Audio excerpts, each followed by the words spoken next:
वालेकुम once again and welcome back to Jor ka जोड़ PSL season 9 special. और जनाब इस वक्त मुकाबला चल रहा है जहां पे कराची किंग्स और पेशावर ज़ल्मी एक दूसरे के मद्दे मुकाबिल हैं। पेशावर ज़ल्मी जो कि सिर्फ और सिर्फ 155 का हाफिज साहब या 45 का 54 है 55 का 155 का जो है वो टारगेट सेट कर सके। और बस उसमें वही था, एक डेजो फीलिंग हुई जैसे पिछले पेशावर ज़ल्मी के मैच में हुई थी। The loan warrior, the loan जो एक अकेले बाबर आजम जो कि कोशिश कर रहे थे कि रन्स जोड़े जाएं, पार्टनर्स दूसरी तरफ से गिरे जा रहे थे एंड इवेंचुअली क्रूशल मोमेंट पे बाबर आजम ने भी अपनी विकेट गंवाई। एंड फिर जो सब कुछ हुआ वो आप लोगों ने देखा। कराची किंग्स के बॉलर्स ने ज़बरदस्त डेथ बॉलिंग की क्योंकि आखिरी 30 बॉलों पे 33 रन्स दिए और 6 विकेटें हासिल की। और इस तरह कराची किंग्स ने जो है ब्रेक लगा दी पेशावर ज़ल्मी के सारे जज्बात और एहसासात बदल दिए और एकदम से टारगेट जो आ रहा था कि ये टारगेट हो सकता है, एक प्रोजेक्टेड टारगेट जो आपके सामने था, बिल्कुल वो टारगेट नहीं हुआ। और इस वक्त बड़ी कोई सेटल लग रही है कराची किंग्स जिस तरह बैटिंग करके थ्रू कर रहे हैं। बात करेंगे इस मैच के हवाले से, साथ ही साथ एक दूसरा मुकाबला भी होगा पीएसएल सीजन 9 में आज के दिन, जहां मुल्तान में आमने सामने होगी मुल्तान सुल्तान्स और लाहौर कलंदर्स। उसके हवाले से भी डिस्कशन होगी। मैं हूं सवेरा पाशा और मेरे साथ मौजूद है हाफिज़ मोहम्मद इमरान। और जब हम ये बात कर रहे हैं कि आज इस वक्त एक मरतबा फिर बाबर आजम ने अपनी बर्तरी साबित की है, और लेकिन इससे पहले एक मिनट जी, एक मिनट क्या हो? ये मुशी भाई, आप कहाँ रह गए मुशी भाई? यार आपको ढूंढते कहाँ रह गए आप? आए ना, क्यों बताऊं? इतनी कमी महसूस हो रही थी मुशी भाई। आपने पूछा किधर गए थे, मैं क्यों बताऊं? पता नहीं कहाँ आप रह गए थे, ढूंढता ही फिर रहा हूँ मैं। कहाँ रह गए मुशी भाई? माशाल्लाह आप तो बिल्कुल एक्टर बनते जा रहे हैं। तालियां मुशी भाई के लिए। तो इनका नाम फिर जो है वो हाफिज उर्फ शाहरुख खान रख देना चाहिए। नहीं, शाहरुख नहीं, हाँ, शाहरुख फिर, नहीं। फिर। जो इनका गेटअप है और जिनकी जो जिसामत है और जो लफ्ज़ इस्तेमाल करते हैं, इनका नाम मेरा ख्याल अनिल कपूर रख दें आप। ओहो, और छोटी छोटी दाढ़ी और वो जो कर रहे हैं, नहीं मगर हाफिज साहब, now that you have said it, तो कहीं थोड़ी सी आती है शबाहत, है ना? थोड़ी सी ना। हाँ, क्योंकि आंखें छोटी हैं हाँ, और बाल लंबे हैं, हाँ, और अपना ड्रेसिंग भी वैसी करते हैं, हाँ, और चलते भी वैसे ही हैं, बिल्कुल, और बिल्कुल। अल्फाजों से भी वैसे खेलने लग गए हैं। हाँ। तो मेरा ख्याल वैसे अभी मैंने पता है रिसेंटली एक इनको कॉम्प्लीमेंट दिया था जी। इमरान अशरफ हमारे एक एक्टर हैं, उनसे ये बड़ा मिलते हैं। अच्छा। जो बोला बने थे ना, अच्छा, हाँ, नहीं, प्ले में बहुत अच्छे आदमी, बहुत अच्छे एक्टर भी हैं, बहुत अच्छे इंसान भी हैं, बहुत अच्छे इंसान, शबाहत आती है थोड़ी सी। आपका बहुत शुक्रिया सवेरा, आपका भी बहुत बहुत शुक्रिया मुशी भाई। आप इतनी अच्छी अच्छी बातें करते हैं, शुरू से सुना, आप सच बहुत बोलते हैं। कभी कभी मैं झूठ भी बोलता हूँ।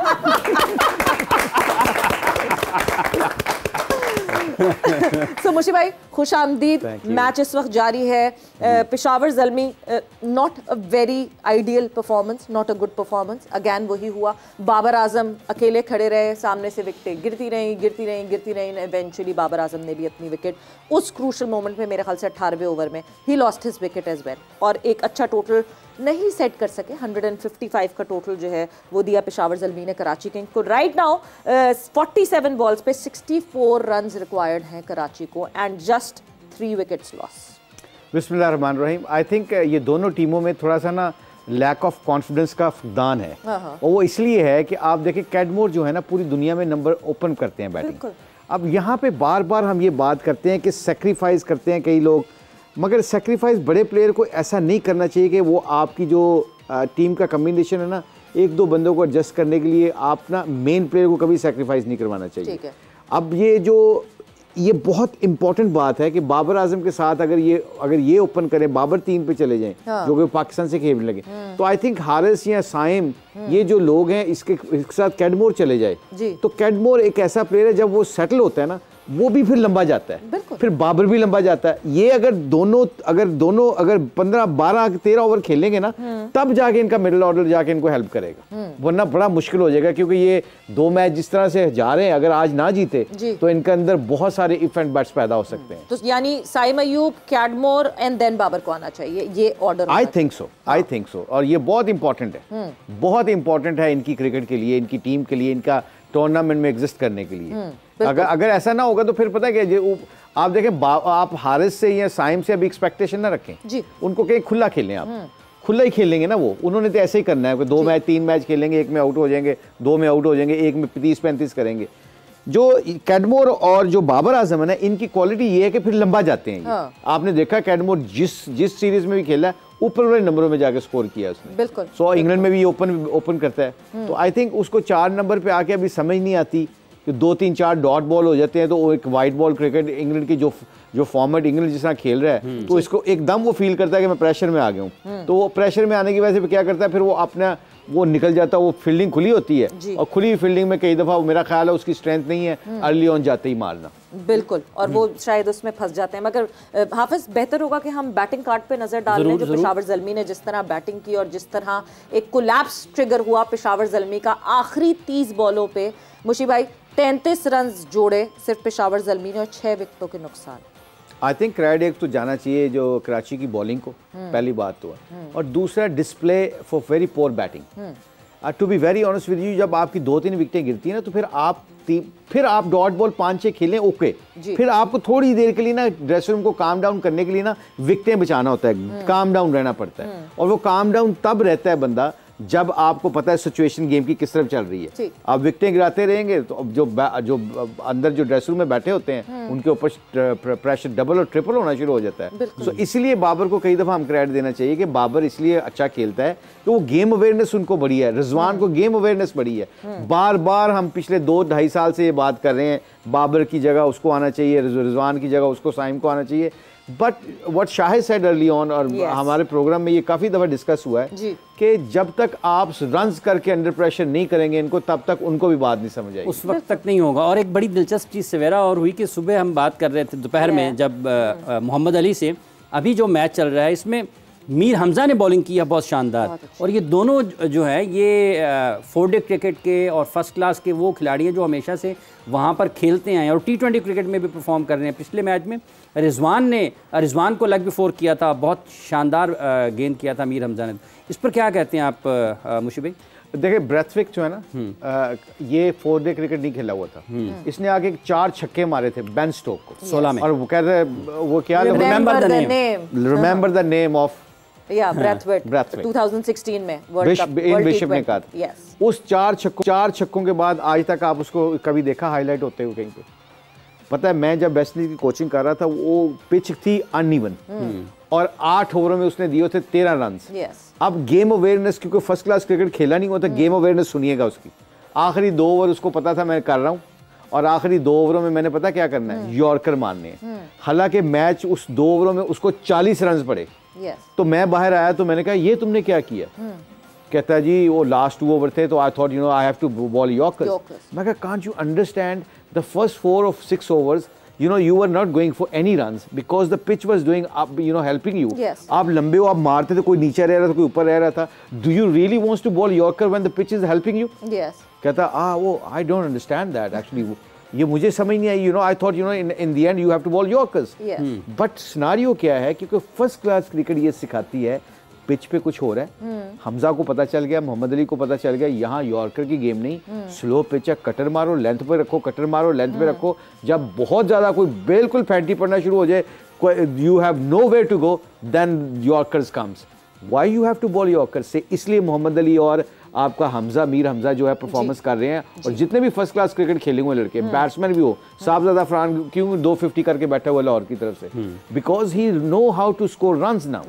That's a very very important जो हमारा डिस्कशन है, जितने भी लोग सुन रहे हैं, कि red ball cricket is the key for smaller even format. बिल्कुल, आप अगर आपने एक बड़े फॉर्मेट में अगर आप अच्छी तरीके से सरवाइव कर रहे हैं या अच्छा खेल रहे हैं, तो कैसे नहीं आप वो रिफ्लेक्ट करेंगे शॉर्टर फॉर्मेट में। बट जहां ऑब्वियसली हमने पेशावर ज़ल्मी में इस वक्त बाबर आजम के अलावा बात करने के लिए कुछ है ही नहीं, जो उन्होंने बैटिंग जिस तरह की है।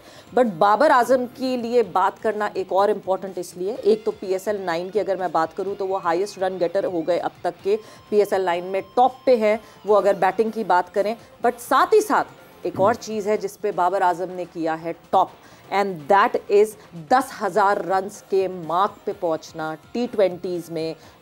फास्टेस्ट है, ही इज़ द यंगेस्ट जो कि 10,000 के T20 रन्स के मार्क पे पहुंचे हैं। और जो लिस्ट है आपके सामने, वो आप अगर आप लिस्ट देखेंगे तो आपको अंदाज़ा होगा कि एक भारी भरकम लिस्ट है जिसको कहते हैं ना टॉप के वो ऊपर पहुंचे हैं। सो अगर हम उस लिस्ट की बात करें जो बाबर आजम के 10,000 रन है, बिल्कुल बिल्कुल बनती है। और ये लिस्ट आपके सामने है। 10,000 रन्स बाबर ने किए 271 मैचों में, और ये पहले नंबर पर हैं। दूसरे नंबर पर क्रिस गेल जिन्होंने 285 मैचेस में खेले और 10,000 T20 रन्स किए। उसके बाद तीसरे नंबर पर विराट कोहली 299 मैचेस इन्होंने लिए 10,000 T20 रन्स करने के लिए। और उसके बाद चौथे नंबर पर डेविड वार्नर ने 303 मैचेस लिए थे ये एजाज़ हासिल करने के लिए, जहां पर बाबर आज पहुंचे हैं 271 मैचेस में। उसके बाद एरन फिंच जो हैं इन्होंने 327 मैचेस में 10,000 T20 रन्स मुकम्मल किए थे। यूँ अगर आप देखते हैं तो एक वाज़ेह फ़र्क है बाबर का और दूसरे खिलाड़ियों का। तो इसलिए बाबर ने आज एक और बड़ा एजाज़, आलमी एजाज़ अपने नाम किया है, 10,000 T20 रन, सबसे ज़्यादा कम इनिंग्स खेलकर। बिल्कुल। So the quickest and the youngest batter to reach the 10,000 mark of T20 runs. So Mushi भाई, ठीक है, ये ज़रूर एक नोशन है। आज भी कुछ लोग तारीफ़ कर रहे थे कि बाबर मौजूद रहे क्रीज पे, पेशावर ज़ल्मी के जो रन्स आए वो बाबर की वजह से आए। बट कुछ लोग ये भी बात कर रहे थे, there was an another opinion जो कि ये बात कर रहे थे कि बाबर क्योंकि क्रीज पे मौजूद थे काफ़ी देर से, जब एक नया लड़का आता था वो सिंगल दे देते थे और सिंगल दे के नए लड़के को फेस करा देते थे, इंस्टेड के वो जिम्मेदारी उठाते। There are two ways of watching it, which way are you standing at? I think मैं भी थोड़ा सा ना कभी कभी कंफ्यूज हो जाता था। Let me be honest with you, मुझे लगता था कि यार ये शायद ये सही बात है, पर वो प्रोफेशनल लोग हैं ना। प्रोफेशनलिज्म पे मैं सिंगल दे के अगर दूसरे बैट्समैन को लाता हूँ तो मुझे एज ए बैट्समैन खिलाया गया है, तो मेरा भी तो कोई रोल है कि मैं डिपेंड करूँ कि वो छिक्के भी वो मारे, सिंगलें भी वो करे, और मैं आउट भी ना हूँ और मैं क्रीज के खड़ा भी रहूँ। This is not right thing. I think हम थोड़ा सा ओवर क्रिटिसिज्म कर रहे हैं बाबर के ऊपर। मैं अब अगर क्रिकेट को सराउंडिंग में देखा ना एज ए क्रिकेटर, मेरा ख्याल है बाकी क्रिकेटर्स ये एक्सक्यूज़ करते हैं, मैं भी एक्सक्यूज़ करता रहा हूँ कि यार बाबर को तेज़ खेलना चाहिए। अभी न्यूजीलैंड में 4 वनडे खेला है, चारों वनडे में उसने जाके स्ट्राइक रेट को इतना आला किया है, बाकियों ने फिर भी कुछ नहीं किया। So the evidence, the data is there कि बाकी क्यों कुछ नहीं कर रहे। अगर मुझे आप देखें ना, अगर हाफिज साहब एक ओवर अच्छा करते हैं, दूसरे एंड पे जाके मैं कहता हूं जी हाफिज साहब ने बड़े अच्छा है, एक ओवर में 2 रन दिए हैं पर विकेट नहीं लेते, वो मुश्ताक के ऊपर डाल देते हैं, वो मुश्ताक को मारते हैं, तो मैंने भी खेलना, तो मेरे स्किल कहाँ गई फिर? बिल्कुल। तो आई थिंक ये एक्सक्यूज है, और ये एक्सक्यूज जितनी जल्दी जितने यंगस्टर्स और जितने लोग क्लियर कर लेंगे उनके लिए उतना ही अच्छा है। बिल्कुल, जाहिर सी बात है। आपको जब दिख रहा है आपके सामने पार्टनर्स जो हैं वो बन ही नहीं पा रहे, गिरे ही जा रहे हैं इंटरवल से। एक जगह पर एक लगती है पार्टनरशिप बन ही नहीं पाती है। दूसरा, अभी आप गेम अवेयरनेस की भी बात कर रहे थे मुशीब, एक रिजवान ने रिव्यू भी लिया जो कि बिल्कुल सीधा बॉल था। तो आपको लगता है कि कहीं ना कहीं हमें इन चीज़ों को भी देखने की ज़रूरत है, या फ़ायदा उठा लेना चाहिए जब टेक्नोलॉजी है? तो आई थिंक ये थोड़ा सा उसको कंसर्न जरूर करना चाहिए था अपने सामने वाले बैट्समैन से, टाइम लेता। उसकी वजह पता है कि सम टाइम ऐसी चीज़ों से आपके अंदर एक बात आती है कि is he playing selfish role है, is he thinking too much about his wicket और थिंकिंग अबाउट द टीम। क्योंकि इतना बड़ा प्लम लग रहा है मुझे, तो उसके ऊपर मुझे एटलीस्ट ये नॉन स्ट्राइकर्स वाले के पास जाके पूछना चाहिए था, यार लेफ्ट आर्मर है, कहीं बाहर तो नहीं पिच हुआ? इस एंगल से मुझे नहीं नजर आ रहा, आपकी क्या ख्याल है? अच्छा, आपके पास इतना टाइम जरूर होता है कि you can think about it. 15 second होते हैं, आप 15 सेकंड में बताओ भी क्या ख्याल है तुम्हारा लेना चाहिए। जब आप दूसरे की राय लेके ऐसी ब्लंट और ऐसा डेड रिव्यू लेते हैं ना, तो फिर एटलीस्ट आपके टीममेट भी उसको ऑन करता है कि मेरे कहने पे किया। तो जब आप स्ट्रेट वे ले लेते हैं, then some time I think it's little selfishness, जो मुझे लगता है। बिल्कुल, वो एक वो आ जाता है कि नहीं जी आप शायद एक रिव्यू ज़ाया कर रहे हैं, बिकॉज कभी कभार बहुत क्रूशल मोमेंट्स पे आपको उस रिव्यू की फिर जब जरूरत पड़ती है और वो रिव्यू नहीं होता तो बड़ा मसला पड़ता है। बट यस, वक्त एक ब्रेक का हुआ है, हमने जाना एक ब्रेक पर, और ब्रेक से वापस आएंगे। पॉइंट्स टेबल पे क्या सिनेरियो है, क्या सिचुएशन है, कौन सी टीम इस वक्त कहाँ स्टैंड कर रही है, बिकॉज एक और मुकाबला PSL 9 में होना है, which is Multan Sultans versus Lahore Qalandars, और मुल्तान में ही ये मैच खेला जाएगा। ब्रेक पर जाएंगे, ब्रेक से वापस आएंगे, उस मैच के हवाले से भी बात करें।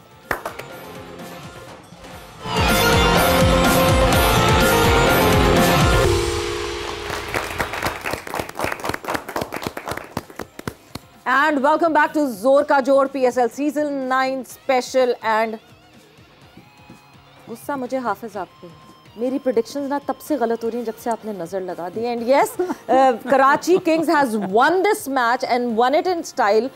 बहुत कन्विंसिंग जीत थी ये कराची किंग्स की. 17th ओवर में कराची किंग्स ने जीत हासिल की और 7 विकेटों से जीत हासिल की. 100 सुनार की, 1 लोहार की, जिस तरह स्टार्ट ऑफ कर दी अपनी जीत का सफ़र. जबकि कराची किंग्स बड़ी शेकी लग रही थी हमें पहले मैच में, बट शायद they have gripped it back. I think so. I think this victory will give them a lot of belief and confidence. Yeah. मैं अभी हैदर को देख रहा था, जितने एक्साइटमेंट में वो उसने लड़कों से मिल रहा था ना, तो I think he really desperately want to see that win. It meant a lot for him. It meant a lot to him actually. और I think ये बहुत important था, जिस तरह पोलार्ड भी आज खेला है. होपफुली अगले 4 मैचों में वैसे ही खेले. तो सिनारियो ये है कि पेशावर ज़ल्मी बहुत इसमें डैमेज हुआ होगा.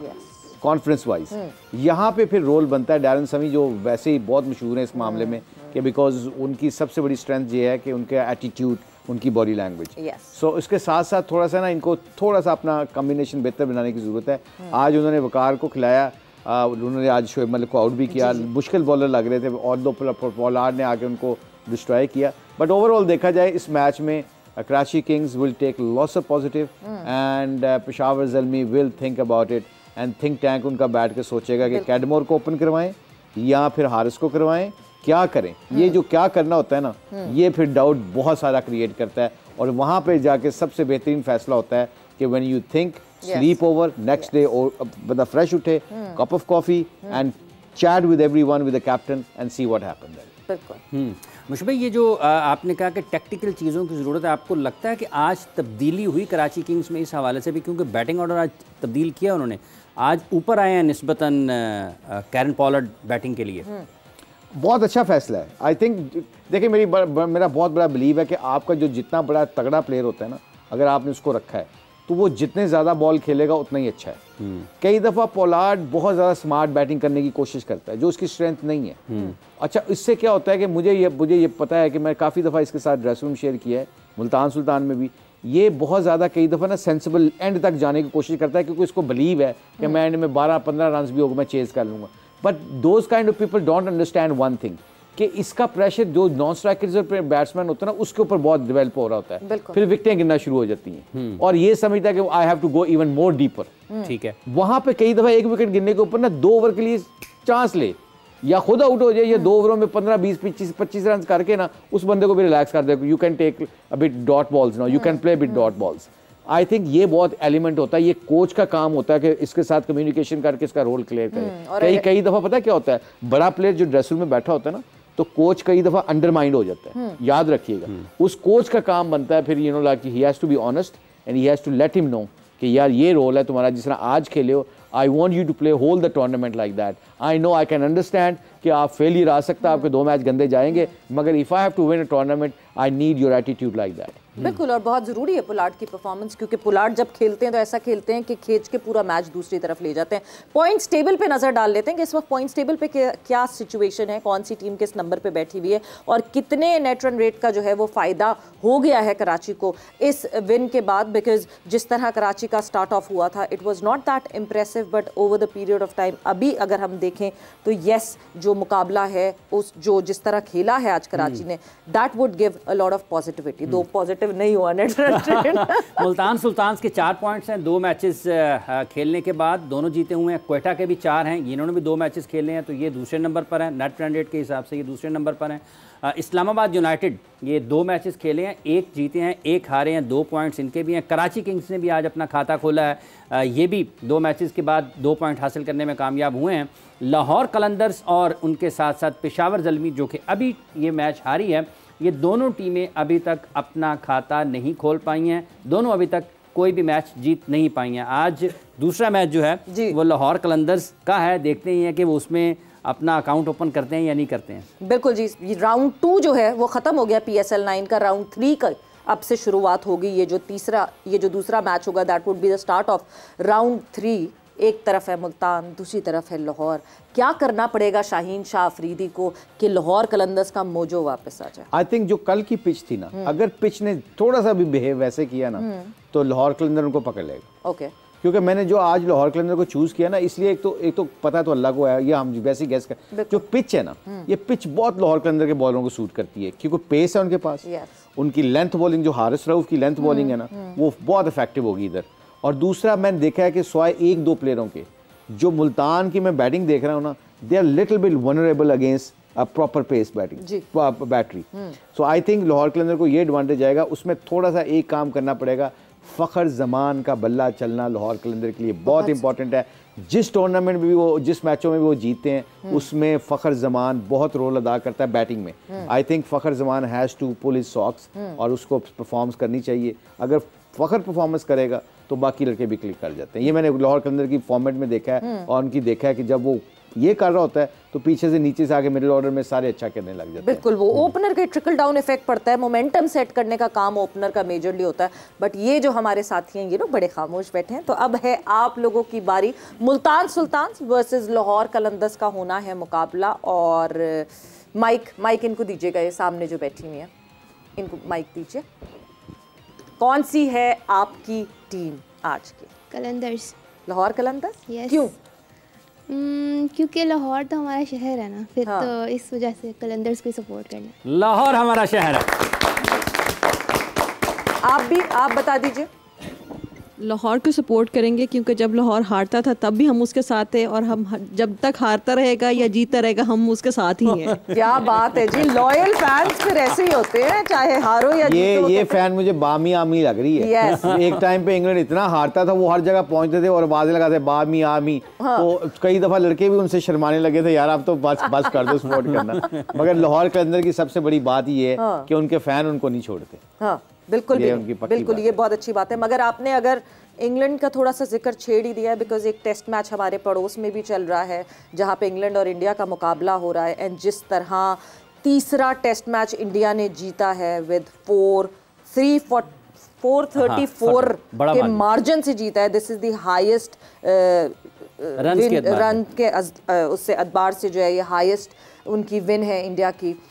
एक बहुत ही जबरदस्त परफॉर्मेंस हो रही है। बैस बॉल कहाँ चला गया? आई थिंक बैस बॉल नजर तो आ रहा है, हाँ। पर बैस बॉल जब डिस्ट्रॉय होगा ना, उसकी मैं मिसाल देता हूँ। जब लाहौर कलंदर में बैस आया था ना तो बैस के 6 ओवरों में हमारा होता था 60, तो हम सारे डर रहे होते थे कि यार मर गए, क्या करेंगे। हाँ। पर हमें ये पता चल गया था अभी 2 के मैचों के बाद कि बैस यहाँ ज्यादा चलेगा नहीं। उसकी वजह पता है क्या है?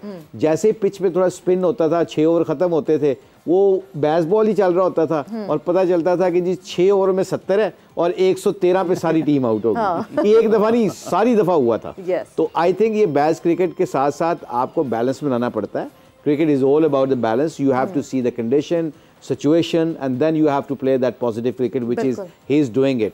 सो आई थिंक सम टाइम जैसे रिजल्ट्स, जैसे जब ये ब्लंडर होएगा ना, ये 13 पे भी किस दिन आउट हो जाएंगे, याद रखना आप मेरी बात। ये 50 भी नहीं करेंगे कई दफा, और कई दफा ये क्या करेंगे, ये आपको 500 भी कर देंगे 30 ओवरों में, ये भी होगा। तो आई थिंक ये इसको बैलेंस बनाने के लिए अच्छा है कि आप 350 की कंसिस्टेंसी ले आएं और आप वो 30 ओवरों की बजाय 50 ओवरों में कर लें, और ये ना हो कि 50 ओवरों पे आप सब 50 रन पे सारे आउट हो जाए। So make it balance. I know बैज इज वेरी गुड थ्योरी बैज की, न्यूजीलैंड में और इंग्लैंड की पिचों पे चल जाएगी, इंडियन पिचों पे नहीं चलेगी। बिल्कुल मुश्किल हो जाएगा। मुझे भाई, अगर आपने जायसवाल को फॉलो किया हो, यशस्वी जायसवाल 22 ईयर ओल्ड, और जिस तरह उन्होंने परफॉर्मेंस दी है पिछले अपने डेब्यू से लेके अभी तक, कुछ थोड़ा सा यंगस्टर्स के बारे में आप कहना चाहेंगे कि क्या सीखना चाहिए यंगस्टर्स? इंडिया की सबसे बड़ी क्वालिटी पता है कि इनके जब बच्चे स्कूल में क्रिकेट खेल के आते हैं ना, वो 2 दिन का मैच खेल के आते हैं जी। अब उसकी बैटिंग की गेयर शिफ्ट देखे आपने? बिल्कुल। जब उसने ठक्का लगाना है ना टेस्ट मैच में, उसको अपने डिफेंस पे इतना बिलीव है। हम कहते हैं कि अच्छा क्रिकेटर, अच्छा बैट्समैन पता कौन होता है? हम कोचेस बात करते हैं जब, तो हम कहते हैं कि वो जिसको अपने डिफेंस पे बहुत बिलीव हो, और उसके इर्द गिर्द फील्डर हो और वो मेडन खेले और उसको ये डर ना हो कि मैं बैट पैड आउट हो जाऊंगा, स्लिप में आउट हो जाऊंगा, एल्बोडी हो जाऊंगा, वो रोकता है।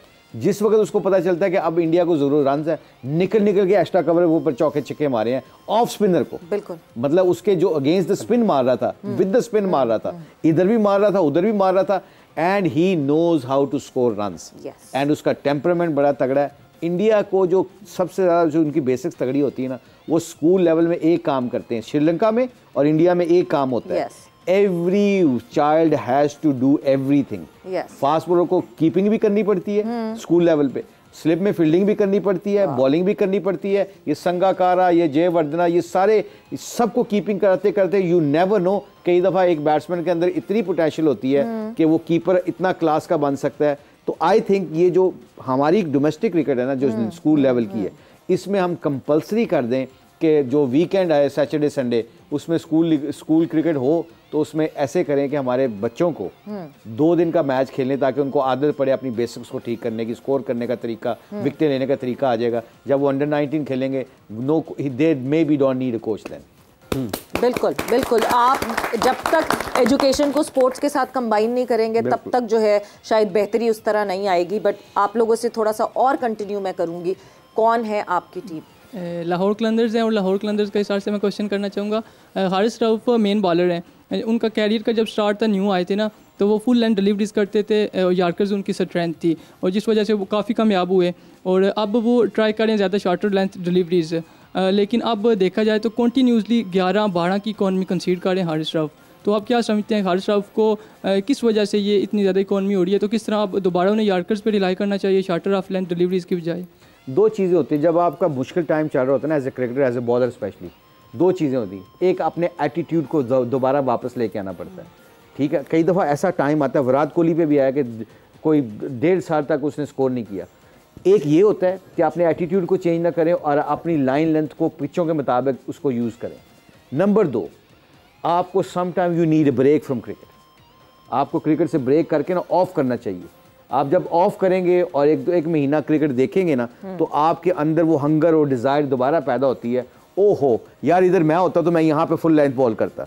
अभी जब बहुत ज़्यादा क्रिकेट खेल रहे होते हैं ना, तो आपके इमोशंस चल रहे होते हैं, पैशन नहीं चल रहा होता। इमोशन जो होते हैं ना, इमोशंस कहते हैं ना, इमोशनल जो रिलेशनशिप होते हैं ना, वो बहुत मुश्किल होते हैं, क्योंकि वहाँ पे अक्ल से बंदा काम नहीं लेता, इमोशन से काम लेता है। तो हारिस का जो इस वक्त सीन है, either he need a break और he needs to bring his attitude back, which जो उसका होता था। मुझे भी अभी 100 रुपया निकालो।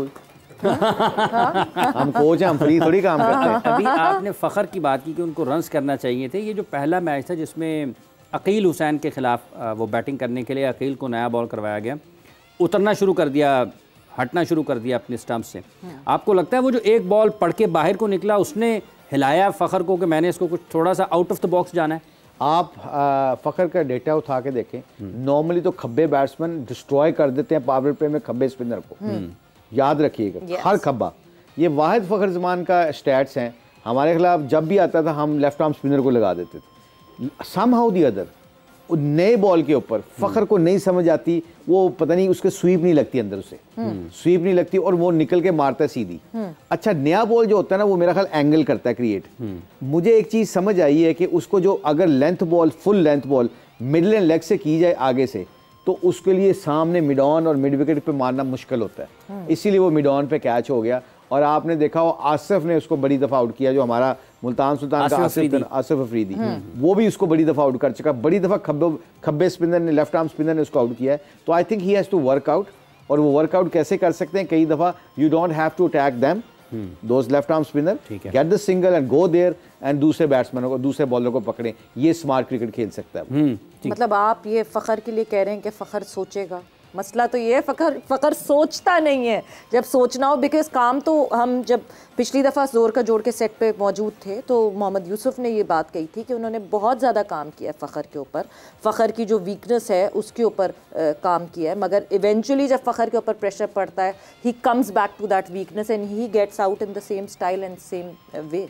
आई थिंक वो यूसुफ की बात भी ठीक है, टेक्निकली वो कह रहे थे कि फ़खर को इम्प्रूव करने की ज़रूरत है। और आई थिंक इज़ टू उस एज में है कि अब उसको वो शायद ना चेंज कर सके। मगर मैं जो टैक्टिकल एक मूव करना चाह रहा हूँ ना, वो टैक्टिकल ये है कि आप खब्बे पूछे मिडन खेल लें, पर आप में इतनी पोटेंशियल, चांस ही ना लें। आप एक काम करें, फिर आप दूसरे ओवर से ना फिर आप 20 डाल लें, फिर उसको पकड़े फिर, और वो फ़खर कर सकता है। आप सबको पता है, हम सबको पता है, he can do that. But ये मैथमेटिकली अगर आपने क्रिकेट जब खेलनी होती है ना, जब हम फंसते थे किसी बैट्समैन से, अगर वो डर लगता था कि ये चौके छक्के मारेगा, हम टांग पे फ्लिपर मार के ना उसको सिंगल दे देते थे, और सिंगल दे के उस बैट्समैन को पकड़ते थे जिसको नहीं समझ आ रही होती थी। तो सम टाइम बचना भी एक आर्ट है। बिल्कुल। अपने आप को बचाना भी एक आर्ट है। वो आर्ट वही सीखेगा कि ये टांग पे इसको फ्लिपर मारो, हाँ। और तेज मार के ना टांग पे 2 फील्डर पीछे रख लो, हाँ। इसको सिंगल दे दो भाई, बीच में नहीं करना, आउट नहीं करना। जैसे दूसरा बैट्समैन आता है उस पर अटैक कर दो। When to attack, when not to attack, how to play cricket. Sometime mentally you have to be shrewd to exist in this kind of format basically। बिल्कुल जी, जब तक स्मार्ट क्रिकेट नहीं खेलेंगे तो आपको दूसरे जो स्मार्ट क्रिकेटर्स हैं वो आपको पकड़ लेंगे। मगर यहाँ पे वक्त हमारी डिस्कशन का बिल्कुल ख़त्म हो गया है। आप लोग का बहुत शुक्रिया फॉर ज्वाइनिंग इन, आपका बहुत बहुत शुक्रिया फॉर बीइंग हियर, एंड आप लोग का बहुत शुक्रिया फॉर बीइंग विद अस। जोर का जोड़ का वक्त ख़त्म हो गया है। सवेरा और हाफिज़ को इजाज़त दीजिए, अपना बहुत ख्याल रखिएगा। टेक केयर, बाय बाय, अल्लाह।